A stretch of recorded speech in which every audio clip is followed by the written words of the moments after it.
زندگی بہتر بنائیں زندگی،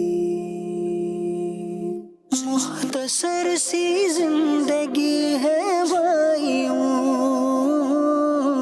نیکیاں کیجیے نہ غفلت کیجیے۔ الحمدللہ رب العالمین والصلاة والسلام علی سید الانبیاء والمرسلین، اما بعد فاعوذ باللہ من الشیطان الرجیم، بسم اللہ الرحمن الرحیم، الصلاة والسلام علیک یا رسول اللہ وعلی آلک واصحابک یا حبیب اللہ، الصلاة والسلام علیک یا نبی اللہ وعلی آلک واصحابک یا نور اللہ۔ مدنی چینل کے ناظرین، الحمدللہ ایک مرتبہ پھر بزرگوں کے مدنی چینل کا بہترین پروگرام زندگی بہتر بنائے لے کر حاضر ہو چکے ہیں۔ الحمدللہ اس پروگرام میں ہم ہر دفعہ ایک نئے موضوع پر آپ کے سامنے گفتگو کرتے ہیں، اور موضوع وہ شاندار ہوتا ہے کہ جو زندگی بہتر بنانے میں، زندگی کو سنوارنے میں ہمارے لیے معاون و مددگار ہوتا ہے۔ اور آج کا ہمارا موضوع ہے دعا کی طاقت۔ انشاءاللہ آج کے پروگرام میں ہم دعا کے بارے میں گفتگو کریں گے، اور دعا کے فضائل بھی سنائے جائیں گے، دعا کے بارے میں مفید باتیں بھی ہوں گی، اور انشاءاللہ یہ سیکھنے کی کوشش کریں گے کہ ہماری زندگی میں دعا کی کیا اہمیت ہے، اس کی فضیلت کیا ہے، اور ہم اس سے کیا فوائد حاصل کرنے میں کامیاب ہو سکتے ہیں۔ تو دعا کی مدنی چینل کے ناظرین بڑی برکتیں ہیں۔ عرفان بھائی، آپ کیا فرمائیں گے دعا کے بارے میں؟ دعا کے بارے میں تو بہت ساری روایات حدیث پاک ہم کو ملتی ہیں کہ دعا جو ہے وہ مومن کا ہتھیار ہے۔ بے شک۔ زبردست ہمیں سمجھایا گیا ہے کہ آدمی کسی بھی پریشانی میں ہو، مصیبت میں ہو، آزمائش میں ہو، تو دعا کو جو ہے وہ اختیار کرے، انشاءاللہ عز و جل وہ دعا کی جو طاقت ہے وہ اس کو نجات دلا دے گی۔ تنگ دستی ہو تو آدمی دعا کرے، انشاءاللہ نجات ملے گی، فراغ دستی کی طرف چلا جائے گا۔ دعا جو ہے وہ کرے، امیری ہو یا غریبی، تنگ دستی ہو یا خوشحالی، کریم رضا بھائی، اسی طرح مصیبت میں ہو تو یا عافیت میں ہو، بالکل اسی طرح اگر دینی پریشانی ہو یا دنیاوی پریشانی، تو دعا کو جو ہے وہ ضرور اختیار کرے۔ فرمایا کہ دعا مومن کا ہتھیار ہے، تو دعا ہمیں کرنا چاہیے کریم بھائی۔ اور آج ہمارا موضوع بھی یہی ہے کہ دعا جو ہے وہ کی طاقت، دعا کی طاقت، یعنی جنہوں نے دعائیں کی ہیں ان کو اس سے کیا ملا ہے، کیا اللہ کریم نے ان کو طاقت عطا کی ہے، یا اچھا کتنا زبردست ہوتا ہے کریم بھائی کہ جب کوئی دعا کرتا ہے تو ہم نے دیکھا ہے، لوگوں کو کہتے سنا ہے، یار دعا کی ہے، بڑی پریشانی تھی، دل پہ بڑا بوجھ تھا، بالکل ہلکا سا ہو گیا ہوں، معاملہ بالکل درست سا ہو گیا ہے، اچھا پریشانی گرچہ گئی نہیں ہے لیکن قلبی سکون میسر آ گیا ہے، دل میں ایک ٹھنڈک سی محسوس ہو رہی ہے، اب ایسا لگتا ہے کہ اللہ کریم کوئی راستہ بنا دے گا، کوئی پریشانی کا حل نکل ہی آئے گا۔ تو اس موضوع پر مبلغین سے انشاءاللہ ہم گفتگو کریں گے۔ ہم دعا کے متعلق فضائل اور اس کی برکات سنیں گے، تو مدنی چینل کے ناظرین سے گزارش کروں گا شروع سے آخر تک ہمارے پروگرام میں ہمارے ساتھ رہیے گا۔ انشاءاللہ دعا کی اہمیت بھی سیکھنے کو ملے گی، اور دعا کے فضائل کیا ہیں وہ بھی احادیث کریمہ سے سننے کو ملیں گے، اور وہ کون سی باتیں ہیں جن کی وجہ سے دعا قبول نہیں ہوتی، بہت ساری باتیں انشاءاللہ سیکھنے کو ملیں گی۔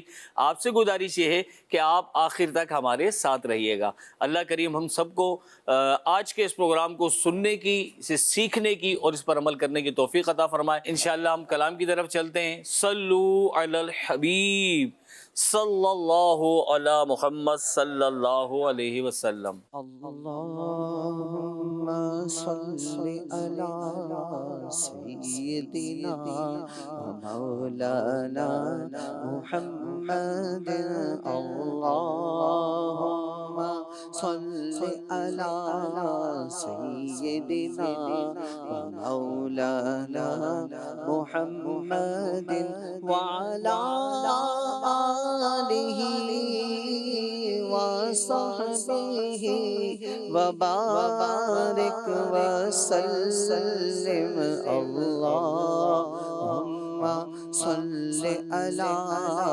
سیدنا مولانا محمد۔ کلام اعلیٰ حضرت امام اہل سنت فاضل بریلوی علیہ رحمہ کا پیش کرنے کی سعادت حاصل کروں گا۔ آپ پر لاکھوں درود اور آپ پر لاکھوں سلام، آپ پر لاکھوں درود اور آپ پر لاکھوں سلام، ہے لب عیسیٰ پہ جاں بخشی نرالی ہاتھ میں، لب عیسیٰ سے جاں بخشی نرالی ہاتھ میں، سنگ ریزے پاتے ہیں شیریں مکالی ہاتھ میں، سنگ ریزے پاتے ہیں شیریں مکالی ہاتھ میں،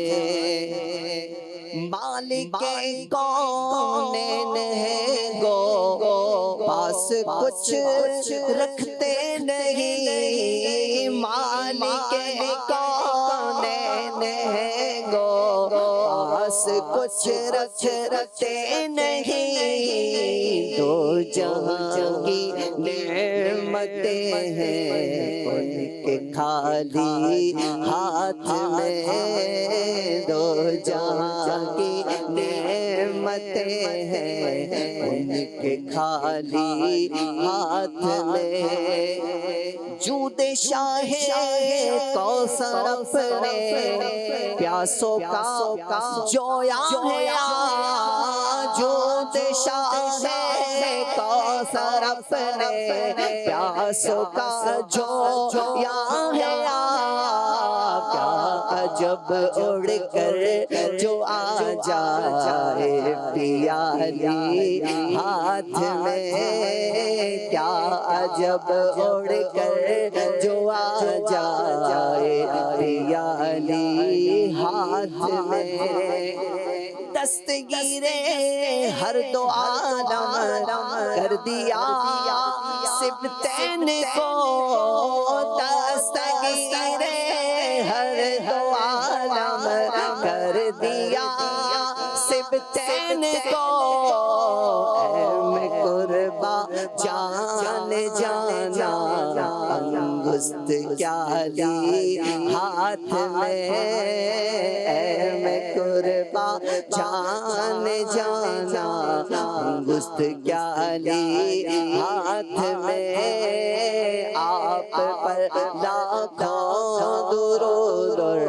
آپ پر لاکھوں سلام، حشر میں کیا مزے رفتگی کے لو رضا، حشر میں کیا مزے رفتگی کے لو رضا، لوٹ جاؤ پا کے وہ دامان عالی ہاتھ میں، لوٹ جاؤ پا کے وہ دامان عالی ہاتھ میں، آپ پر لاکھوں درود آپ پر لاکھوں سلام، آپ پر لاکھوں درود آپ پر لاکھوں سلام۔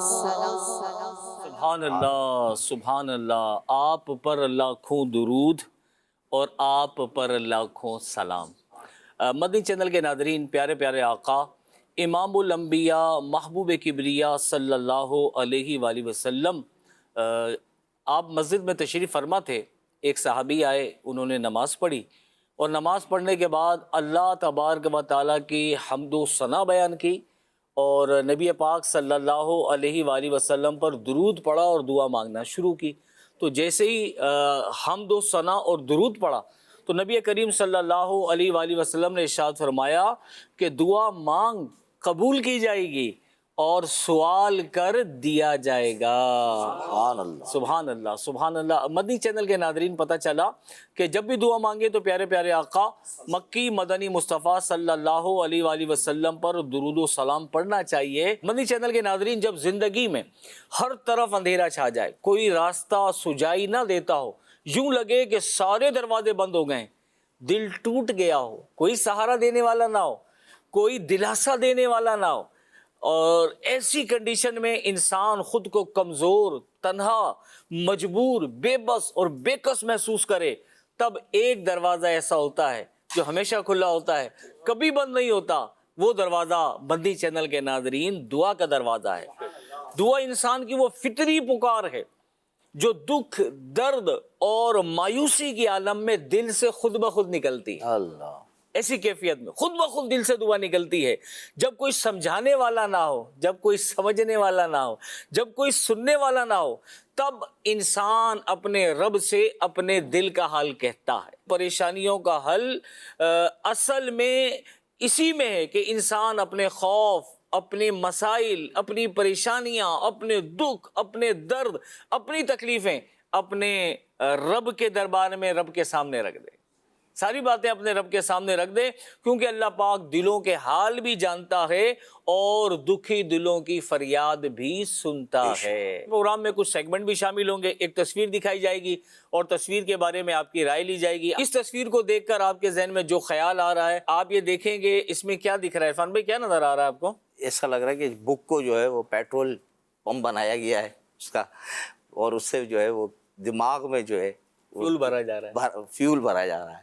کیا بات ہے بھائی، سمجھا جا سکتا ہے کہ کتاب کے ذریعے دماغ میں کچھ انڈیلنے کی کوشش۔ واقعی کتابوں کا مطالعہ کرنے سے تو بہت کچھ دماغ میں آتا ہے۔ یہ تو کیسی کتاب ہے؟ یہ تو کریم بھائی ہم اور آپ کہہ رہے ہیں نا، جنہوں نے تصویر دیکھی ہے ان کے دماغ میں کیا آتا ہے۔ چلیں ہمارے ناظرین دیکھیں ہمیں کیا رائے دیکھیں دیتے ہیں۔ تصویر دیکھیں آپ، ماشاءاللہ۔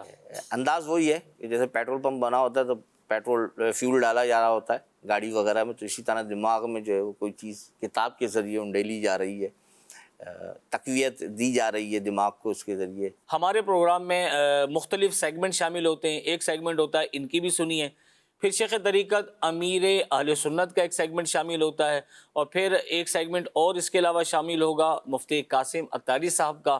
تو یہ مختلف سیگمنٹ ہوں گے، کتاب کا تعارف بھی پیش کیا جائے گا انشاءاللہ۔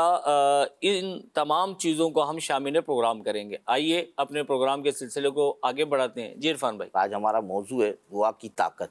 اچھا، جن کے ساتھ اس طرح کے واقعات پیش آئے ہوتے ہیں، اکثر ایسا ہو جاتا ہے کہ آدمی دعا کرتا ہے اور پھر اس کا جو کہنا چاہیے اس کی جو طاقت دیکھتا ہے تو حیران ہو جاتا ہے۔ اور کبھی کبھی وہی آپ نے ایک بڑا جملہ کہا کہ جب آدمی کے سارے دروازے بند ہو جاتے ہیں تو پھر وہ دعا کی طرف آتا ہے۔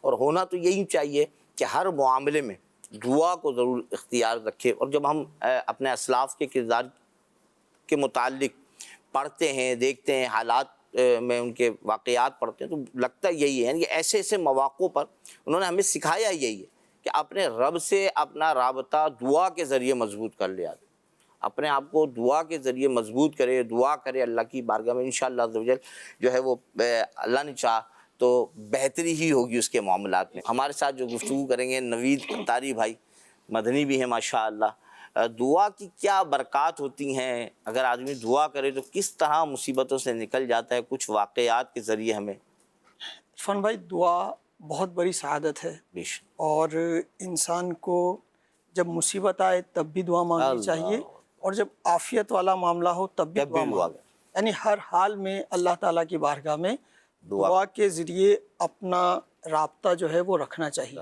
ایک بزرگ ہیں حضرت صفوان مازنی رحمۃ اللہ تعالیٰ علیہ، آپ تابعی بزرگ ہیں، حضرت صفوان مازنی رحمۃ اللہ تعالیٰ علیہ، آپ کثرت سے عبادت کیا کرتے اور اللہ تعالیٰ کی بارگاہ میں کثرت سے دعائیں مانگا کرتے۔ سبحان اللہ۔ ایک مرتبہ ایسا ہوا کہ آپ کے بھتیجے کو ظالم حاکم ابن زیاد نے بلا وجہ قید کر لیا، لہٰذا آپ بہت پریشان ہوئے اور آپ نے اپنے بھتیجے کی رہائی کے لیے بصرہ کے با اثر لوگوں کے ذریعے سفارش کروائی، لیکن کامیابی کی صورت نہ بنی اور ابن زیاد نے کسی کی بھی سفارش کو قبول نہ کیا۔ حضرت صفوان رحمۃ اللہ تعالیٰ علیہ نے بڑی تکلیف میں رات گزاری، اب رات کے آخری حصے میں اچانک ان کی آنکھ لگ گئی اور آپ نے خواب دیکھا۔ اللہ اکبر۔ کسی کہنے والے نے کہا اے صفوان اٹھو اور اپنی حاجت طلب کرو۔ یہ خواب دیکھ کر ان کی آنکھ کھل گئی۔ ایک انجانے خوف نے ان کے جسم پر لرزہ طاری کر دیا تھا، اللہ تھوڑی جسم میں کپ کپاہٹ اور ایسی کیفیت تھی۔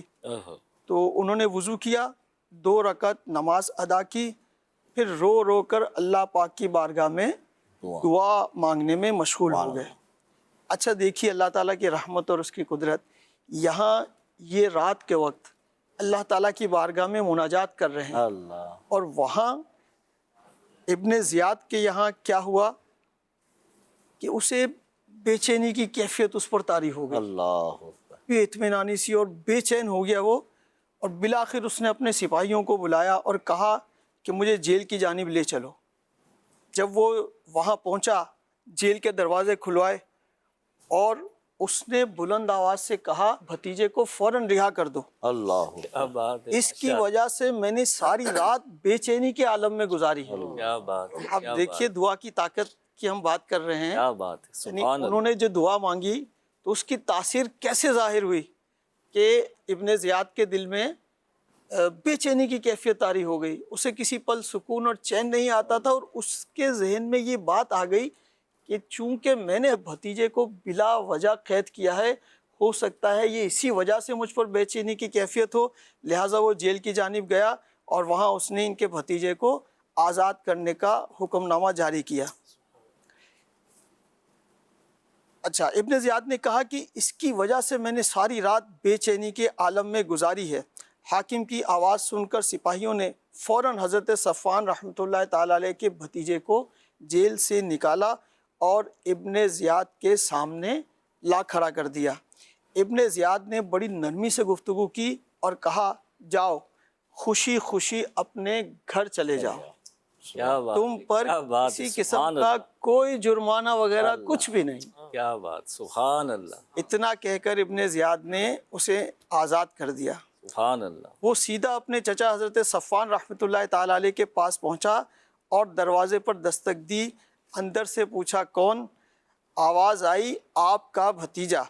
اپنے بھتیجے کی اس طرح اچانک آمد پر آپ بہت حیران ہوئے اور دروازہ کھول کر اندر لے گئے۔ پھر حقیقت حال دریافت کی تو اس نے سارا واقعہ سنا دیا۔ حضرت صفوان رحمۃ اللہ تعالیٰ علیہ نے اللہ پاک کا شکر ادا کیا اور پھر اپنے بھتیجے سے گفتگو میں مشغول ہو گئے۔ سبحان اللہ، سبحان اللہ، کیا بات، کیا بات ہے۔ مدنی چینل کے ناظرین ذرا غور فرمائیں، اس واقعے میں ہمارے لیے سیکھنے کی کتنی پیاری پیاری باتیں ہیں بے شک، کہ جب بھی کوئی مشکل پڑ جائے نا، کام اٹک جائے، کام نہ ہو رہا ہو، جیسے کہ حضرت صفوان رحمۃ اللہ علیہ نے سفارشیں بھی کرائیں، جو زمانے میں لوگ تھے اہل کوفہ، ان سے سفارشیں بھی کرائیں، کام نہیں ہوا، تو پھر جب اللہ کریم کی بارگاہ میں دعا کی، رات کے آخری پہر میں اٹھے، اللہ کے دربار میں دعائیں کی، تو اللہ کریم نے کس قدر کرم فرمایا کہ ابن زیاد پریشان، اس کی حالت خراب، یہ دعا کر رہے ہیں اور وہاں اس کی کیفیت تبدیل ہو رہی ہے، اللہ، وہ بے چین و بے قرار ہو رہا ہے۔ پھر اس نے آ کر آپ کی بھتیجے کی رہائی کا پروانہ جاری کیا، بھتیجا گھر پہ پہنچ گیا۔ تو آپ اندازہ لگائیے کہ بعض دفعہ ایسا ہوتا ہے کہ دل سے جب نکلتی ہے نا آدمی، اللہ کے دربار میں روتا ہے، گڑ گڑاتا ہے، تو اللہ کریم کیسے مشکلیں پریشانیاں دور فرما دیتا ہے۔ مدنی چینل کے ناظرین یقین مانیں کہ دعا جو ہے نا یہ آسمانوں اور زمینوں کا نور ہے، دعا عافیت کا ذریعہ ہے، اللہ، دعا برکت کا ذریعہ ہے، دعا رحمت الہی کا دروازہ ہے، دعا بلاؤں کو دور اور مقاصد کو پورا کرتی ہے۔ دعا کی برکت سے مشکل کام آسان ہو جاتے ہیں، دعا کی برکت سے مصیبتیں اور غم دور ہو جاتے ہیں، اور دعا کی برکت سے ظالموں سے چھٹکارا نصیب ہوتا ہے۔ اور خاص طور پر صبح کے وقت یعنی تہجد کا جو وقت ہوتا ہے، اس وقت جو دعا مانگی جاتی ہے، اس وقت کی دعائیں اللہ کی بارگاہ میں جلدی مقبول ہو جاتی ہیں۔ سبحان یہ اللہ، گولڈن ٹائم ہے، اس کی قدر کریں۔ الحمدللہ دعا کی اور بہت ساری برکتیں، اور احادیث کریمہ میں تو دعا کے بڑے فضائل بیان کیے گئے ہیں۔ عبد الرؤف اتاری بھائی ہمارے ساتھ تشریف فرمائیں۔ مدنی چینل کے ناظرین عبد الرؤف بھائی سے گزارش کرتے ہیں کچھ احادیث کریمہ جن میں دعا کی فضیلتیں بیان کی گئی ہوں، ہمارے ناظرین سے ارشاد فرمائیں۔ بسم اللہ الرحمن الرحیم۔ دیکھیں اللہ تبارک و تعالی نے جو عبادات کرنے کا حکم قرآن مجید میں ارشاد فرمایا، اور نبی کریم رؤوف الرحیم صلی اللہ تعالی علیہ وآلہ وسلم نے جن عبادات کی ترغیب دلائی، دعا ان میں ایک بہت پیاری عبادت ہے۔ سبحان اللہ۔ علماء فرماتے ہیں کہ دعا کے لغوی معنی ہے پکارنا، التجا کرنا، مناجات کرنا، فریاد کرنا۔ سبحان اللہ۔ تو جب بندہ دعا اللہ تبارک و تعالیٰ سے مانگی جاتی ہے، تو جب بندہ اللہ تبارک و تعالیٰ کی بارگاہ میں التجا کرتا ہے، مناجات کرتا ہے، فریاد کرتا ہے، تو اللہ تبارک و تعالیٰ تو رحیم و کریم ہے، سبحان اللہ۔ وہ اس پر اپنی رحمتوں و عطاؤں کی بارشیں فرماتا ہے۔ سبحان اللہ۔ نہ صرف یہ کہ دنیا کی مشکلات اس کی ٹل جاتی ہیں، اس کے مسائل حل ہو جاتے ہیں، اللہ تبارک و تعالیٰ دعا مانگنے والوں کو اخروی انعامات سے بھی نوازتا ہے۔ سبحان اللہ۔ ہمارے پیارے آقا مدینے والے مصطفیٰ صلی اللہ تعالیٰ علیہ وآلہ وسلم نے دعا مانگنے کے کئی فضائل احادیث میں ارشاد فرمائے۔ علماء کرام نے اپنے کتابوں میں درج فرمائے، ایک روایت لکھی کہ دعا جو ہے یہ مسلمانوں کا ہتھیار ہے، اللہ۔ ان کے دین کا ستون ہے، اور ان کے لیے زمین و آسمان کا نور ہے۔ سبحان اللہ۔ اچھا، مزید احادیث پاک میں دیگر بھی فضائل آئے ہیں۔ ایک روایت میں آتا ہے کہ اللہ تبارک و تعالیٰ کے یہاں دعا سے کوئی چیز بزرگ تر نہیں ہے۔ سبحان اللہ۔ مزید فرمایا کہ دعا، ابھی جیسے ہم کہہ رہے ہیں دعا کی طاقت، ہمارا ٹاپک بھی ہے دعا کی طاقت، تو دعا کے اندر واقعی بہت طاقت ہے۔ جو بندہ دعا کرتا ہے اللہ تبارک و تعالیٰ کی طرف سے جو مصیبت آنے والی ہوتی ہے نا، دعا اس مصیبت کو اور بلا کو روک لیتی ہے، سبحان اللہ۔ اور بندہ مصیبت سے محفوظ ہو جاتا ہے۔ ماشاء اللہ۔ پھر دعا کرنے سے بندے کے گناہ معاف ہوتے ہیں۔ دعا کرنے والے کے لیے جو ہے فضائل میں دعا کرنے والے کے بارے میں آتا ہے کہ جس بندے کو اللہ تبارک و تعالیٰ نے دعا کی توفیق عطا فرما دی، گویا اس پر اپنی رحمت کے دروازے کھول دیے۔ سبحان اللہ۔ اور ایک فضیلت تو کریم رضا بھائی اتنی پیاری ہے کہ اگر بندہ اس کے مفہوم کو سمجھتے ہوئے اس کو سنے نا تو سینے میں دل جھوم اٹھتا ہے۔ اللہ اللہ۔ اب دیکھیں ہمارا مشاہدہ ہے، سنا ہے، سب نے دیکھا بھی ہوگا، جب بندہ دعا کرتا ہے نا تو یوں عرض کرتا ہے، اللہ کو پکارتا ہے، یا اللہ میرے گناہوں کو معاف فرما دے، اے مالک مجھ پر کرم فرما دے، یا اللہ میری یہ مراد پوری فرما دے۔ پکارتا ہے اللہ کو، مختلف ناموں سے پکارتا ہے۔ تو علماء فرماتے ہیں کہ اللہ تبارک و تعالیٰ رب ہونے کے باوجود اپنے شایان شان، جب بندہ دعا کرتا ہے نا یا اللہ مجھ پر کرم فرما دے، تو اللہ تعالیٰ اپنے رب ہونے کے باوجود اپنے شایان شان جواب ارشاد فرماتا ہے، لبیک یا عبدی۔ اللہ۔ اللہ تو بندے کو چاہیے، مدنی چینل کے ناظرین، ہم بھی اور آپ بھی اللہ تبارک و تعالیٰ کی بارگاہ میں دن رات دعا کرتے ہیں، دن رات اس کی بارگاہ میں مناجات کرتے رہیں، فریاد کرتے رہیں، انشاءاللہ بیڑا پار ہے۔ اور ایک روایت یہ بھی آتی ہے کہ اگر بندہ دن رات اللہ کی راہ میں، اللہ کی بارگاہ میں دعا کرنے میں ہی مشغول ہو جائے نا، تو اس کی کیا برکت ملتی ہے کہ اللہ تبارک و تعالیٰ اسے دشمنوں سے نجات عطا فرماتا ہے اور اس کے رزق میں وسعتیں عطا فرماتا ہے۔ تو گویا روزی میں برکت کا ایک نسخہ بھی ہمیں یہ ملا کہ دعا کریں تو انشاءاللہ رزق میں بھی برکت حاصل ہوگی۔ عبدالرؤف بھائی بات تو زبردست ہے، دعا کی بات ہم کرتے ہیں، لیکن ہم نے دیکھا ہے کہ لوگ اس متعلق بھی کلام کرتے ہوئے نظر آتے ہیں کہ یار آپ اپنے کام تو دیکھو، کہتے ہیں یوں، یار آپ اپنے کام تو دیکھو، بعد آپ دعا کی کر رہے ہو، یار آپ کس کی بارگاہ میں فریاد کر رہے ہو بھائی کہ یار آپ اپنے کام تو دیکھو، آپ کا کیا اور پکارو گے اللہ تم کو پکارے گا۔ یعنی یہ کلام ہم نے لوگوں کو کرتے دیکھا ہے۔ یہ بتایا گیا نا جب ہم نے حدیث پاک کی فضیلت سنی، حدیث پاک میں فضیلت سنی کہ دعا مانگنے والے کے گناہ معاف کر دیے جاتے ہیں۔ تو اب اگر گناہ گار ہے تو بھی اللہ ہی کو پکارنا ہے نا، اس نے گناہ معاف کون کرے گا؟ تو بندہ چاہے جتنا ہی بدکار ہے، جتنا ہی اللہ تبارک و تعالیٰ کا نافرمان ہے، اس کو چاہیے کہ وہ رجوع کرے اور اللہ کی طرف راغب ہو کر اس سے دعا کرے، انشاءاللہ گناہ معاف ہوں گے۔ ماشاءاللہ مبلغین زبردست انداز سے جو ہے اس پر گفتگو کر رہے ہیں، بڑا فائدہ مند گفتگو ہے۔ تو اس حوالے سے اگر کچھ فوائد اور بیان کیے جائیں تو۔ عرفان بھائی ویسے تو خیر دعا کے بے شمار فوائد ہیں، اس میں تو کوئی شک و شبہ نہیں ہے، لیکن دعا کے 3 بڑے فائدے بھی موجود ہیں۔ سبحان اللہ۔ پہلی بات تو یہ کہ دعا مانگنے کا حکم اللہ تعالیٰ نے دیا۔ اللہ اکبر۔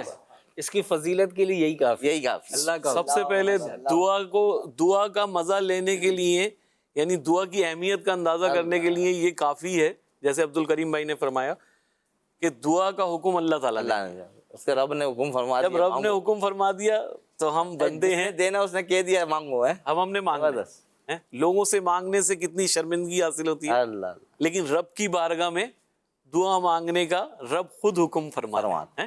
تو بس دعا میں لگ جانا ہے. لوگوں سے مانگو تو لوگ ناراض ہوتے ہیں، اللہ رب سے مانگو رب خوش ہوتے ہیں. رب خوش ہو. سبحان اللہ. سبحان اللہ. لوگوں سے مانگو تو ایک تو مانگنا جو ہے وہ ذلت، اور پھر بعض اوقات بہت ہی ذلت کا سامنا کہ ملتا بھی نہیں ہے. لیکن رب سے مانگنے میں رب خوش بھی ہوتا ہے، اللہ. اور رب حکم فرما رہا ہے کہ مجھ سے مانگو. رب سے مانگنے میں سکون بھی ملتا ہے، بے شک، راحت بھی بے ملتی شک، ہے، بے شک. تسکین بھی ہے. حقیقت ہے.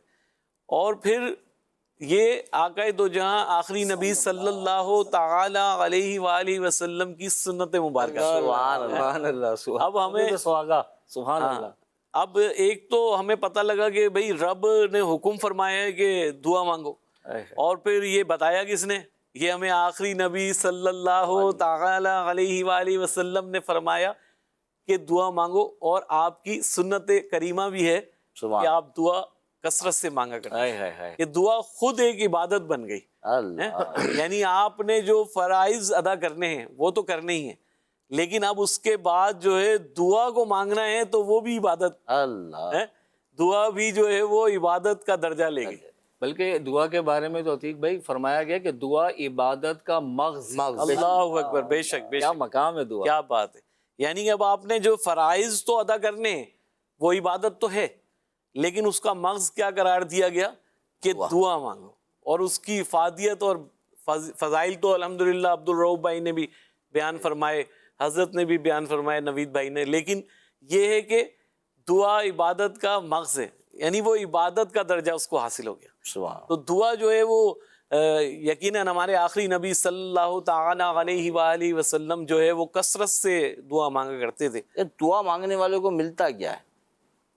دعا دعا مانگتا ہے تو پھر بندے کو حاصل کیا ہوتا ہے؟ اصل میں دعا جو ہے نا جب مانگے تو اس کو پختہ یقین ہو کہ یہ جو میں اپنے رب سے مانگ رہا ہوں نا یہ مجھے ملے گا. سبحان اللہ. بس اس یقین کی وجہ سے جو ہے نا دعا سے وہ کچھ ملتا ہے کہ پھر جنہوں نے مانگا ہے اور جن کو ملا ہے وہ ہم بھی دیکھتے ہیں بعض اوقات جن کو ملا ہے، اور وہ خود جن کو ملا ہے ان کا تو پھر کیا بات ہے.